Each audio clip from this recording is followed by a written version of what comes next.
Halo semuanya, selamat datang di sesi bedah fakta dosen kepo kali ini. Kita nggak usah basa-basi pakai agenda tradisional segala ya. Kita akan langsung lompat ke sebuah misteri geografis dan mahakarya antropologi yang luar biasa banget dari Indonesia Timur.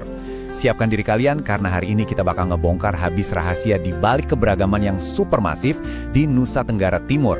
Bagian pertama, misteri keberagaman suku NTT, sebuah mosaik budaya yang dibentuk oleh kondisi geografis. Nah, tahukah kamu kalau NTT punya puluhan suku dengan budaya yang berbeda-beda? Kalian pasti penasaran kan, kok bisa seluas dan seberagam itu? Jawabannya sebenarnya ada pada kondisi geografi kepulauannya. Ratusan tahun berevolusi di pulau-pulau yang terpisah bentangan lautan itu, bikin setiap wilayah bahkan sampai ke tingkat desa jadi sangat terisolasi. Kondisi isolasi inilah yang pada akhirnya memaksa setiap komunitas untuk mengembangkan bahasa, adat istiadat, dan struktur sosial mereka sendiri-sendiri secara independen. Oke, mari kita selami ini lebih dalam lagi. 100 lebih. Percaya nggak? Di NTT saja ada lebih dari 100 dialek bahasa daerah yang berbeda dan semuanya masih aktif digunakan oleh masyarakat setempat sampai detik ini. Coba bayangin, kalian cuma menyeberang satu bukit atau pindah ke pulau sebelah saja bahasanya itu udah sama sekali beda dan nggak bisa saling dipahami. Keren banget kan? Masuk ke bagian kedua, keunikan budaya tiap kepulauan. Yuk, kita mulai perjalanan island hopping melintasi wilayah NTT.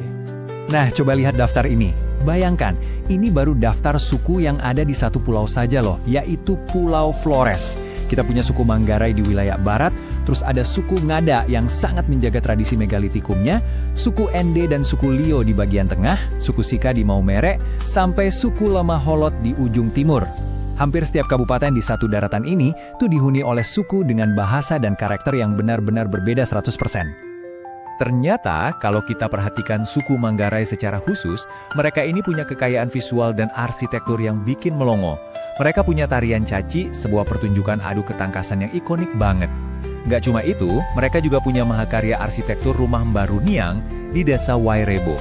Asal kau saja, rumah adat berbentuk kerucut tinggi ini tuh bukan sekedar bangunan tua biasa. Ini adalah sebuah mahakarya yang bahkan udah dapat pengakuan prestisius internasional dari UNESCO. Sekarang kita melompat ke suku Sumba di pulau yang berbeda. Budaya mereka ini sangat identik dengan tradisi pasola.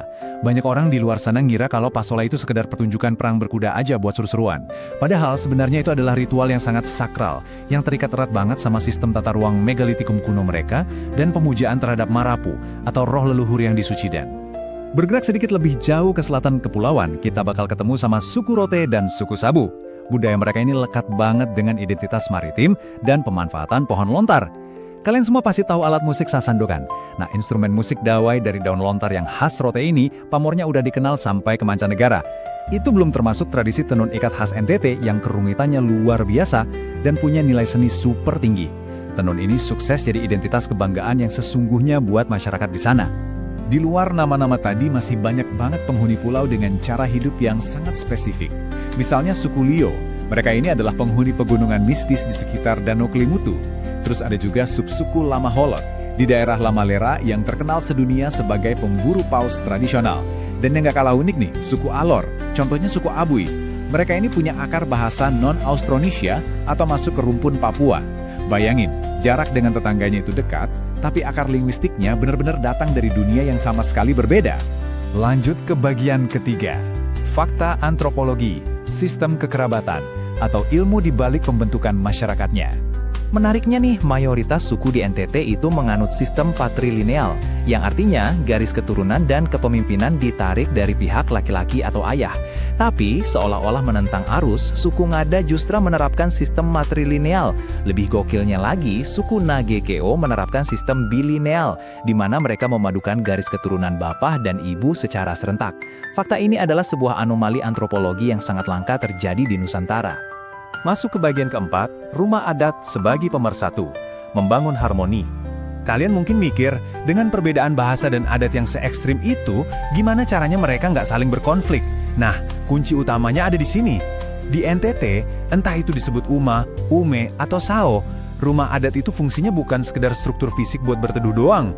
Rumah adat adalah inti fundamental dari persatuan spiritual dan sosial mereka. Bisa dibilang, ini adalah ruang kosmik di mana orang-orang dari berbagai latar belakang diikat erat menjadi satu keluarga keturunan leluhur. Mari kita bedah gimana konsep ini terbangun menjadi sebuah sistem peradaban yang solid. Konsepnya itu berjenjang lewatin 3 elemen emas tatanan sosial. Langkah pertama, ikatan itu selalu dimulai dari rumah. Nah, kumpulan rumah-rumah ini kemudian menyatu membentuk sebuah kampung. Pada akhirnya, struktur kampung inilah yang secara aman dan kuat mengikat seluruh komunitas secara kolektif ke tanah atau tanah pijakan mereka. Kita sampai di bagian kelima, kebanggaan harmoni budaya kita, kekuatan dari sebuah kearifan lokal. Yang lebih mengejutkan lagi, kearifan lokal yang ada di sini bukan cuma cerita turun-temurun, tapi sudah terbukti secara ilmiah sebagai modal utama dalam menjaga persaudaraan dan kebersamaan. Coba dipikir, di tengah gempuran globalisasi dan perbedaan yang biasanya gampang banget memicu konflik di tempat lain, masyarakat NTT justru dengan cerdas menggunakan budaya rumah adat dan sistem kekerabatan sebagai instrumen untuk resolusi konflik. Jujur aja, ini adalah sebuah blueprint monumental buat kerukunan seluruh masyarakat Indonesia. Maka dari itu, kita wajib banget bangga pada keberagaman budaya Indonesia kita ini untuk masa depan. Kekayaan bahasa yang melimpah, tarian magis yang memukau, rumah-rumah kerucut yang menjulang menantang langit, dan harmoni sosial di NTT adalah warisan budaya yang harganya benar-benar tak ternilai. Lewat mereka, kita nggak cuma belajar soal sejarah masa lalu, tapi kita belajar hal yang paling penting, yaitu bagaimana caranya hidup berdampingan secara damai. Jangan lupa like, share, dan pastinya subscribe YouTube Dosen Kepo untuk konten bongkar fakta dan edukatif seru lainnya. Teruslah kritis, teruslah kepo, tapi sebelum kalian beranjak, coba pikirkan pertanyaan ini. Kalau satu wilayah kepulauan saja bisa menyimpan ratusan misteri bahasa dan budaya sekompleks yang kita bahas tadi, kira-kira misteri antropologi luar biasa apa lagi ya yang diam-diam bersembunyi di pulau-pulau terluar Indonesia lainnya? Sampai jumpa di pembahasan kita berikutnya.